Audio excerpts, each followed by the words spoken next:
Folks, if you wanted to come to our Effective Manager Conference for quite a while, but either we don't come to your location or you simply can't afford it because your company won't pay, we understand, and that's why we've created our Video Effective Manager Conference series of videos.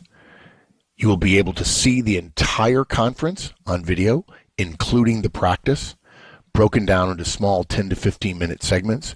Each segment has a quiz, and there's a transcript to go with it, through which you can search for those topics you wish to go back on. Come to the website, check it out, get a license for our Video Effective Manager Conference. Welcome to Manager Tools. Today we conclude our conversation on the Management Trinity, why we preach it, and how it came to be. One quick note before we go on. A lot of folks have been asking about an Effective Manager Conference in Toronto or Canada. Well, pleased to announce that although it may not be up on the site yet, so you may not be able to register yet, we will be in Toronto, Canada on December 10th, 2009 for the Effective Manager Conference. Also, we'll be conducting the Effective Manager Conference and the Effective Communications Conference in London, England on January 26th and 27th, respectively. So, although both these conferences may not be up on the website yet, registration will be available shortly. All right, folks, here we go on with today's show.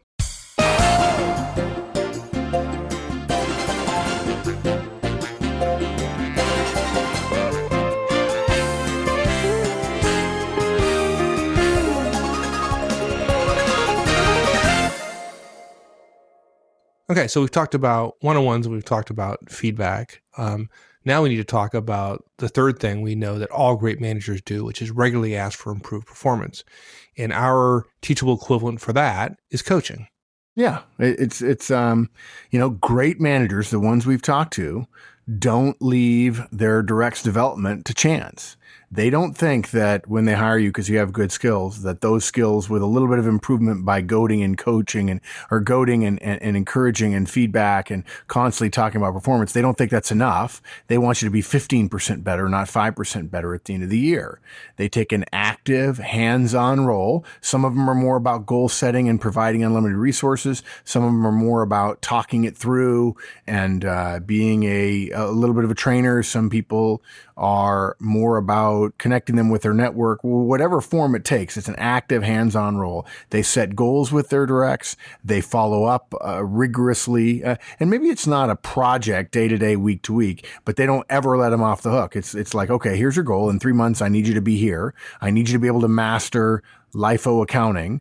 And tell me how you're going to get there. Come back with a plan, and then I'm going to check on your plan every week. It's really, really simple. And I want you to know, if at the end of the quarter you're not a master, you haven't been able to figure out LIFO for this new thing that we need, and oftentimes the great managers combine what their directs need in terms of development with projects that are ongoing. They delegate to them things that will cause them to use the very skills they're asking them to develop in. They'll say, okay, if you're not there in 3 months, you're going to hear about it, because it's not going to be about you failing to develop. It's going to be about you not failing to get your work done, because this is related to your work.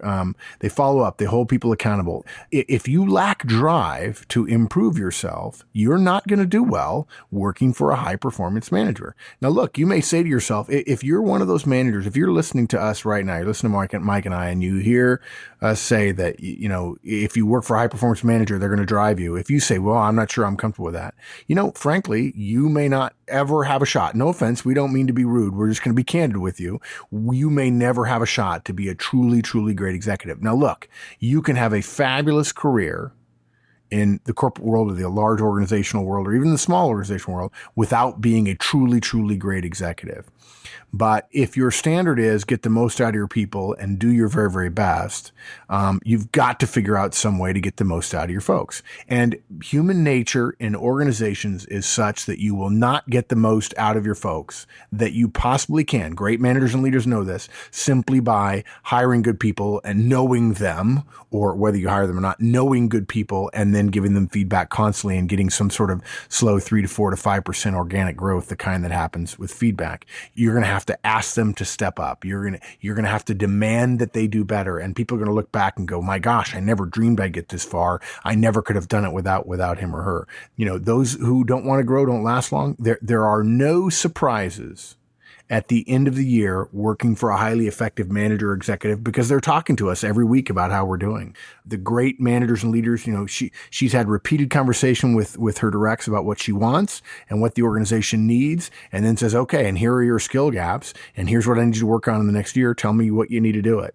She works with them to come up with a plan to grow, and then again, talks to them all the time about how they're doing it. It's not enough if you want to be great. And look, we're not saying that everybody in the world has to be great, but we are telling you, you can be great, and it's not hard or not complex to do. And we've come up with a way to simplify it greatly. But great managers are never satisfied with only a gradual, slow, natural improvement curve. They want and expect and measure and verify noted improvement in certain areas, the kind of improvement that can't happen without specific narrow effort and a sustained bit of attention, 3, 6, 9 months worth of work to improve oneself. Okay. You're not going to coast upward if you're working for a highly effective manager. You're going to have to work to keep up. And again, you're going to look back in a year and go, man, I thought I'd be at 2,000 feet up, but now I'm 9,000 feet up. The view from here is different. And we're not saying 3 promotions. We're saying you have more skills. You're more able to do things. Those periods of fast growth where everybody says, oh, man, I was tired, but man, at the end of the year, wow, look what we did. And look what doors of opportunity are open to me. That comes from working for a great manager who regularly asks for improved performance. When directs talk to us about working for these great managers, again, they say no surprises at the end of your review. There's lots of candor, repetition of previously discussed items. Here's where you're good at. Here's where you can do better. They plan next year's growth. Things are clear. And really what we did, the teachable equivalent, is our coaching model. And it says, look, it's a very simple process. Frankly, of all the things, of all one-on-ones, feedback, coaching, and delegation, the coaching model is the model that most closely resembles what many, many, many of the great executives looks like they do when they sit down and talk to their folks. And it's not, you don't have to spend hours with people. You can do it in 5 or 10 minutes a week, which is one of the, in our opinion, the beauty of the coaching model. And we are frustrated when we hear managers are good at one-on-ones and feedback and not coaching because it doesn't take that much more. But it's really a simple process. You set goals, you gather resources, you come up with a plan, and then the direct acts on that plan. 4 simple steps. And folks, every great manager, the great managers are always coaching everybody who works for them. They're maybe using different resources. It won't look like they're training people, but let's be clear, coaching and training are 2 very different things. And it's a given. It's literally a given. Work for me, get used to improving. You don't want to improve, that's okay. God bless you. Go work for somebody else because this team is going to be notably better in a year, and everybody's going to want to be on this team. It's happened to me 3 or 4 times in my life, and I would pay to do it again. Right? It's always an incredible experience. Now, look, in up times when things are really growing, it's hard because there's always plenty of work to do in an uptime, taking advantage of new opportunities. There's more work to be done, more clients, more customers, what have you, more distribution, more engineering, more new products, whatever. And managers and professionals we talk to say, why make it harder by having to self-develop every week? Well, of course, the point is that when the market's growing, we want our capabilities to grow. We don't want to simply be pulled along by the market. We want to grow as fast as the market. So when the market slows, we can then help pull the market along. But in down markets, when things slow down a little bit, it's absolutely brilliant because now a well-developed direct, a direct who has developed more in the last year than somebody who hasn't on a different team is much more likely to be a force for good change when the market goes back up. And if there is a steel cage deathmatch meeting, and if you don't know what that is, we have a podcast about it. If there's a steel cage deathmatch meeting going on at the bottom of the market, you're going to look good if you've been one of the ones that has been growing and improving. That's the value that coaching gives to great managers and executives. Their folks look really, really good. Much like your point, even though you didn't follow the coaching model, Mike, when you said every single manager who got promoted to director at MCI worked for me, right? People say, wow, I want to go to work for Ozan because he develops his people. He gives them a lot to do. He trusts them, and then they do it. And that's in a way a form of coaching. And if you don't know how to do that, well, we've created the teachable equivalent, and that's the coaching model. Yeah. Excellent. Now, our next one we're going to talk about is the 4th thing that great managers and leaders do is they grow organizational capability. And our teachable equivalent is delegation. I got to say, though, this is a little bit different than, this is what we call the fourth or silent partner in the Management Trinity, Right. because it's a little bit different. The first three are about the direct, right? And this is different. This is about growing the organization. Right. Obviously, it relies on the manager and direct relationship. It is the manager giving away work and having the direct take over responsibility for the work. But basically, when you look at the key memes, the key themes, the key ideas that energize great leaders and managers, the great managers of the world give away big chunks of their existing job to train their directs on how to do their own job, right? It's me giving everything I possibly can to my admin. It's me giving key parts of my job to my key directs, right? This frees up my time, if I'm an effective executive, to go after the big opportunities everybody talks about, but nobody does. And if you're wondering why your organization doesn't do it, it's easy. It's the same reason that you're not getting as much feedback as you want, because it's fear or because people don't know how to do it.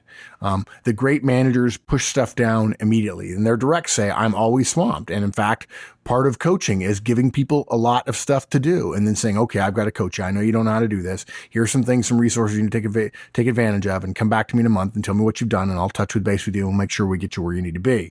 And they literally train people by giving them stuff to do. I wrote a blog post a few years ago in which I said, Walmart and the U.S. Army and the Marines, for that matter, and Procter & Gamble are good examples of organizations that really believe in delegation or believe in growing their people. You can't join Walmart, or it's very hard to join Walmart as a store manager. Why? Because you have to get promoted from within. Same thing in the Army and the Marine Corps, of course, and the services in general, and same thing at Procter & Gamble. You have to get promoted from within. How do you grow? You can be given more and more stuff to do. In the military, the chain of command delegates like crazy because, unfortunately, there's a chance of death, and the lieutenant has to know what the captain does because the captain might die. And we can't have 6 months in battle to have someone learn their job. That's risky and dangerous. It leads to failure. Right. Great organizations know push decision-making down to the lowest possible level. The most powerful person at Walmart are the store managers. It's simple as that. An assistant store manager at Walmart makes $30,000 to $50,000, higher in some places where the cost of living is higher, whereas a store manager makes $150,000. Why? Because they know they want to incent people to be store managers, and they know that all of the store managers, if all the store managers are great and they're incented the right way, Walmart will do great. And if all the store managers do poorly, Walmart will not do well because they don't take any money in at Bentonville or in the distribution centers. It all comes in through the stores. And great managers say, I'm going to teach my assistant store managers how to be store managers by giving them parts of the store manager job to do. This one's going to have finance. This one's going to have hiring. This one's going to have personnel. This one's going to have labor issues, whatever the case might be. Well, that's what I like about this particular model for growing organizational capability is we don't have to make stuff up, right? Yeah. We're giving folks work that already exists to challenge them. And virtually everybody who works for an effective manager or a leader who has delegated, who's growing the organization, is capable of doing part, if not most, of the manager's job. Right. Simply because they asked them to do and oversaw them doing it as they stumbled through their first few efforts, work that the manager used to do. Yeah, there's such a culture of fear in organizations. We've talked about this before. There are only two emotions, love and fear is the one that works in organizations most often. And when people say, oh, my organization's like a family, I kind of chuckle because families are built on love and organizations are built on fear. And we could have a whole another 50 casts on that. But I say, look, part of the reason managers don't delegate is they're fearful of the lower performance that will inevitably happen when someone who's never done this part of their job before suddenly has to start doing it. That dip in quality, that dip in results that lasts for 2 months is absolutely necessary. Just like when we first go to the gym, it's painful, and then we develop new capabilities, and then we start adding more weights and running longer and adding more incline to the treadmill and so on. That's the nature of change. You go over that hump, which essentially reduces performance in the short term, for a huge benefit in the long term. And if you're short-sighted and say, I fear failure, I'm not going to fail, I'm going to make sure everything I do is really, really good. And so the manager stays incredibly busy. And of course, then becomes indispensable, because part of the reason she becomes indispensable is because none of her folks can do any of the job that she's doing, because she says, well, I can't give it to them. They'll mess it up. Sure, they will. They'll mess it up for 2 months. The same way you did when you were first in the job and your boss before you hadn't given you anything to do, and you had to learn all of it all at once. And so it doesn't actually take 2 months for you to learn something. It takes you 6 months to learn the job because you're learning everything in those 6 months. Whereas if you gave bits and pieces of to folks, you could probably give them enough air cover that they could learn it and not get in too much trouble. And you could say, well, sorry, I had an off month, a couple of months. And I know you're saying right now, I can't do that. Well, let me tell you something, folks, you can. Maybe there's 1% of you that can't, but the vast majority of you can if you're listening. You can do less well for a couple of months in a couple of areas because you delegate that part of your job to one of your directs and they don't do it as well as you for a couple of months, but then they get as good as you. And suddenly now they're doing it and you're not. You've got all that time freed up. And now because of the Managerial Economics 101, they're doing it. You're not. And it's cheaper and you're freed up to do better stuff because you're more valuable to the organization than they are. And look, this is the one manager tool in the Trinity, it is about the manager and the direct. It's much more about the organization, though. Organizations which have managers who work on developing their folks tend to have more capability, right? I mentioned managerial economics. That mindset is applied perfectly to delegation. More delegation means more productivity, and productivity is management's way of getting to profitability. Companies whose managers delegate don't need to hire as many people when they grow. Right? And that means more profits and a turnaround that can happen more quickly in an upturn because we don't have to wait to hire as many people as other organizations and our people will be ready to do it. And we will say this as well, in addition to the fact it's about organizational growth, which a manager has an obligation to address, right? Because the manager is the organization and speaks for the organization with the authority of the organization to all of his or her directs. The delegation model is really much more of a script. This is our teachable equivalent for the great managers and leaders growing the organization by pushing down decision-making and action to lower levels because they at some point had to learn the job, and the sooner we learn it, the better. We frankly have found it's more of a script than a model, if you will, because we found that most managers struggle mightily to decide what to delegate. And they struggle so much with that. They argue with us no matter what we recommend that they turn over. So we're basically trying to lower the bar that most managers need to get over in terms of having a chance at greatness by suggesting some simple steps to follow to endure whatever delegation a manager does do so that it happens essentially smoothly. Too many managers say they haven't delegated because they didn't know how. And frankly, that is not a good enough excuse. That's a basic sin against the managerial obligation to grow the organization's abilities for the future. Good. Okay. So we've covered the 4 parts of the Trinity and what I love that. The four parts of the Trinity. I love that. It always makes me feel good to think that way. I say it nowadays and I don't even catch myself thinking it's weird. I just think, of course, Trinity has 4 folks, parts. just so you know, if you think it's weird, we know we're saying 4 parts of the Trinity. And it's because the first 3 parts are about manager and direct, and the 4th part is about the organization. And I started calling it the Trinity and then suddenly realized there's a 4th part. And it's a hugely important part that a lot of people don't think of as management, but in fact is management. And if you do these 4 things, we can call them the Trinity because we do. There's a power of 3, and it works, and it helps us remember it. Hopefully, it helps you remember it as well. Yeah, another mnemonic kind of, which is to call 4 things a Trinity. Yeah, there you go. So so we've covered all the Trinity, the 4 parts of the Trinity. So in this cast, what can we do with the information we just covered? What do you do with all this? That was my hesitation. I mean, you've asked me for this cast for a couple of years now, and I've shied away because it didn't have that tactical focus on actionable recommendations, even though, of course, it describes what the Trinity is in terms of actionable recommendations, right?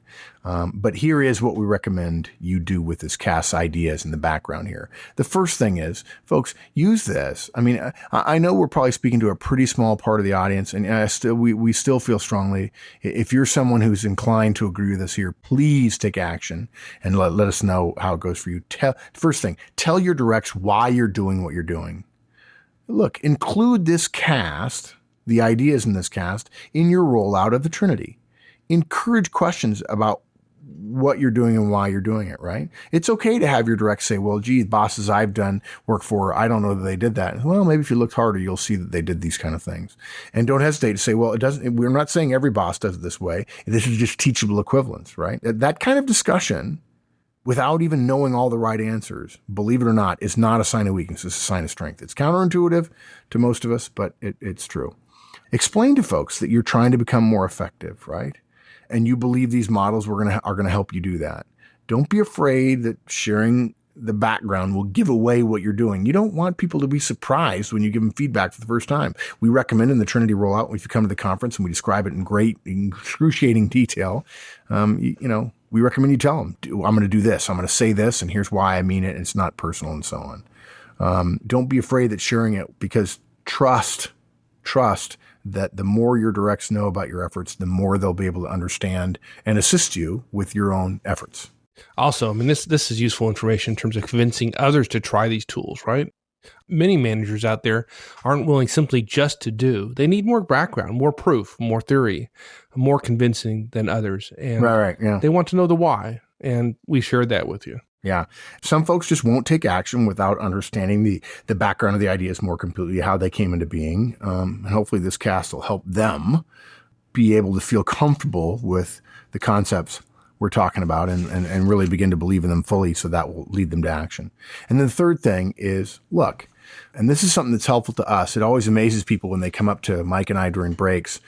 We never seem to get breaks anymore at conferences. There's a line of people saying, I have a question. I'm like, yeah, okay, great. Right. And then we do open Q&A afterwards, and another hour and a half or whatever, question after question after question. People sometimes ask a question and say, oh, that's easy. You do this, this, and this. And they say, have you ever had that question before? I said, well, no, not exactly. But it calls on these basic fundamental principles. And if you keep the principles in mind, it's really, really pretty easy, right?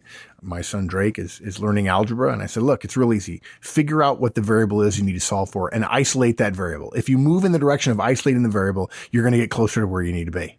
Right. And if you're stumbling, if you're not sure what to do, move toward isolating the variable. That's one of those themes of algebra, admittedly. We're not suggesting management is as easy to teach as algebra, but we are suggesting that the Manager Tools Trinity is as easy to understand, and probably easier to understand, frankly, than for some people, than algebra. And we shouldn't assume that we can teach math by saying, here are the theories and here's how Archimedes and Euclid thought about geometry and algebra, and here's how Newton thought about algebra. We don't want to know that. We don't know how to solve problems, right? So we want you to refer to these concepts when you stumble. When you're uncertain of what to do, ask yourself what great managers do. And what great managers do is they build great relationships. So if you're struggling, maybe you need to go back and reinvest in the relationships. It may not pay off immediately, but it'll be good. If your team is struggling, if they don't seem to be getting where you need to go, maybe you need to give them more feedback. Maybe you need to ask them to grow more. Maybe you need to give them more to do. If the underlying rationale is clear, it's easier for any of us as managers to decide what to do when a challenge comes up, when a dilemma faces us. Right. And sometimes it's even easier than that. It's just a matter of eliminating those things that are contravention to these principles, right? So if you're thinking about doing something and doing that thing to solve some organizational issue breaks down relationships versus builds them, then it's likely that is not going to work. Yeah, the classic one that I love is when people say, oh yeah, two of my directs are fighting, so I brought them in my office and told them to stop. Well, look, one of the first rule of two directs in conflict is don't bring them in front of you, because it breaks down the relationships and you're no longer talking about performance. Another thing is when somebody suggests a different idea, oh no, that won't work, I do it this way. Maybe we won't have a good defense of what we're doing without knowing some of the deeper background. And you'd say, well, no, this is why I'm doing one-on-ones. I know you want to go an hour every 2 weeks. It might be easier for you. This is why a half hour every week is better. Or no, I know you want to have a team meeting. You don't think individual meetings are important, but this is about my relationship with you. The purpose of one-on-one is to have a relationship with you. And I can't have a relationship with the entire team. If a direct challenges what you're doing, and come back to this and ask yourself, okay, is the challenge or the opposing idea that you're hearing better or worse in terms of addressing these underlying components? Now, look, if you have a suggestion and it helps you get more toward relationships and performance communication and ask people to grow and so on, it's okay to change. Whereas if they don't, if you think this is just a red herring or somebody saying, I don't want to change, which I don't know, I'm always amazed by people who say, I like it the way it's been for a long time. Well, good luck with you. You'll be happy when you're dead, because ain't nothing changing after that. So if the idea doesn't stand up to the fundamental principles we're suggesting, stand firm and feel good standing firm, because you know why you're doing what you're doing. Regardless, okay, step back, high level. We just got down to the details. Here's what to do, right? Here's how to use this stuff. We always want to do that. And, tell your directs why, convince others to try the tools. The more people trying these tools, it makes it easier for you to use them and be more effective with them and learn with somebody else. And don't hesitate to come back to this cast when you're wondering, okay, I'm uncertain about which way to go. Which of these concepts am I violating or not? But look, folks, Again, these are teachable equivalents. There is no way that any one manager could masterfully aggregate all the things that great managers and leaders have done over the years and figure out what it is and to do what they do, because you can't simply take what they do and work. You've got to abstract it up a level, look at it and say, okay, how can I apply that in a way that's teachable? That's what these things are. Maybe though, you look at him and you say, I don't like Horstman. He's been kind of direct before, and sometimes I think he's arrogant, and so I don't want to do it his way. That's fine. I'm okay. I'm okay with that, honest. But I know you like Mike, but you may not like me. But look, if you don't like our ideas because you don't like the teachable equivalents and you think you've got a better way, that's okay. Whatever you do, though, don't stand still. Okay? Take action to be better. We know these work, and if you want to be better and you don't know how, you have our word that these will make you and your team better. And frankly, if you're interested in standing out, you will stand out in a positive way. It'll be rough in the beginning because everything that we change and is new is rough, particularly as busy as we all are with all the work we're doing. If you need a starting point for the change you want to create in your managerial career, we've created it with the Manager Tools Trinity. Frankly, folks, we honestly think we're the only ones on the planet doing this. But look, whether we are or not, and we're not talking about just our tools, but we're talking in general about coming up with teachable equivalents that any manager can actually use day to day, week to week, month to month. But even if we're not, what we want for you is a career of professional success. And that means being willing to embrace what your responsibilities are as a manager and get good at them. However you do that, do your best at it. Start now because your directs deserve it, and help Mike and I change management for the better, even if you don't use our teachable equivalents. Good. So this has been a long cast. How about a quick wrap up of what we talked about? Yeah. So look, again, all of the Manager Tools Trinity are essentially teachable equivalents. We've taken everything we know about great managers and leaders and said, how can we encapsulate that in something that any given manager can do? Literally cookie cutter. Yeah, it's cookie cutter.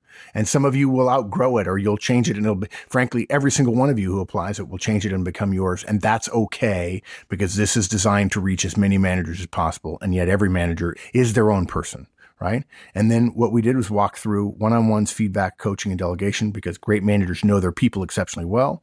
They communicate incessantly about performance to the point of annoyingness. They regularly ask for improved performance, and that's why we suggest coaching. And great managers grow organizational capability by pushing responsibility down. And then hopefully we shared some ways that you can use this cast so that we can feel good. I can put my head on my pillow at night saying, okay, that was an actionable cast, because we don't want to be about theory. That's for sure. Awesome. All right, my friend. As always, I enjoyed it. Thanks, partner. We'll see you.